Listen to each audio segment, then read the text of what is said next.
convicted Trump on 34 counts for the hush money payments to Stormy Daniels or whatever they're talking about. And he's facing, I heard that the sentencing they put 4 days before the RNC when he'll officially become the nominee for the party. And I heard that he's facing 4 to 134 years in prison for this conviction. So they said they can give him 4 years per count, or he can serve it concurrently, meaning 4 years for all counts. So it could be in that window. So one seems legit. Yeah, super legit. Yeah. So is he gonna? Do you think he's gonna serve a day in jail, or what do you think, Ellen? Oh, I can't imagine that to be the case. But you know what?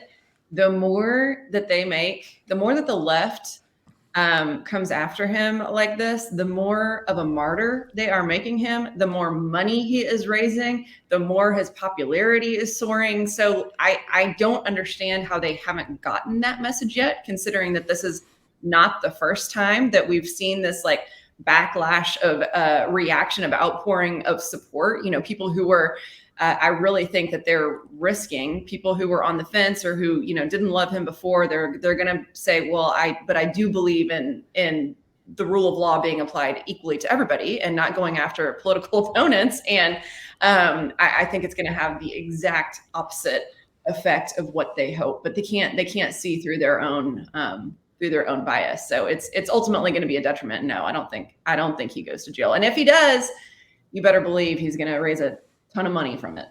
Do you think that this is their final goal, just to get him to, now they can say, well, he's a convicted felon. Surely they're not going to stop here, right? They're going to just keep pushing. Their ultimate goal has to be get him off the ticket, not let him run.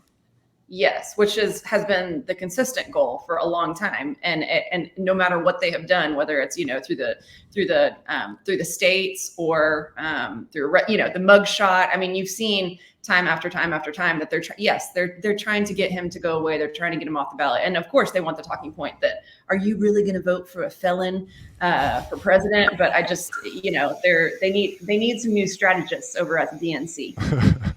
Well, yeah, that's thing. I can't help but to think, like, how bad do you have to miscalculate something time and time again?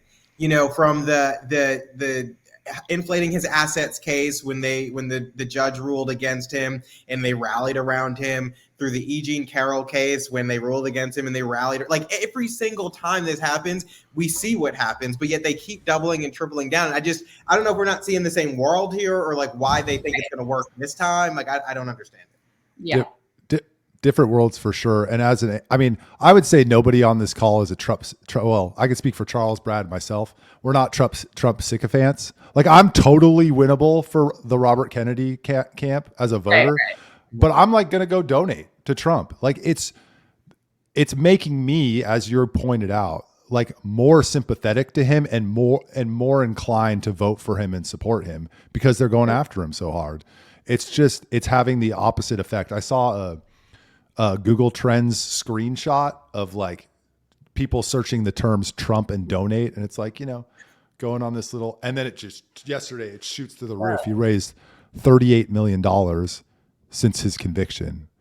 Well, I don't know if it was a joke or not, but I saw someone posting screenshots from his site where the donate page had crashed. And so I apparently a lot of people did. And then I saw a number of tweets from people who, I don't know if they would consider themselves independent, but they weren't necessarily Trump fans, who were saying I'm now probably going to vote for him because of this, because it just keeps going and going and going.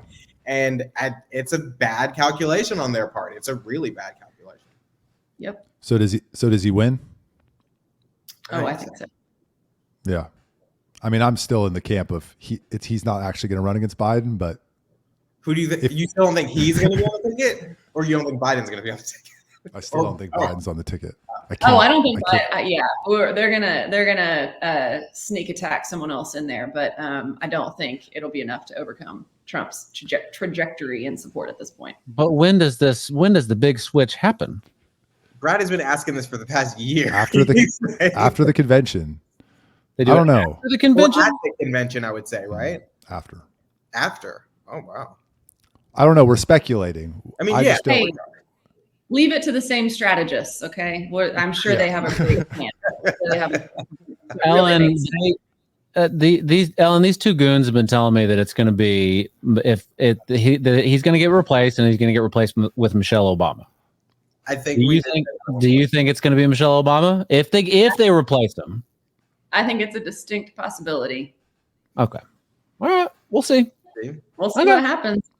I don't think you can put that guy again, though. I mean, he can't put two sentences together. He can't put two words together. It can't be him. Yeah.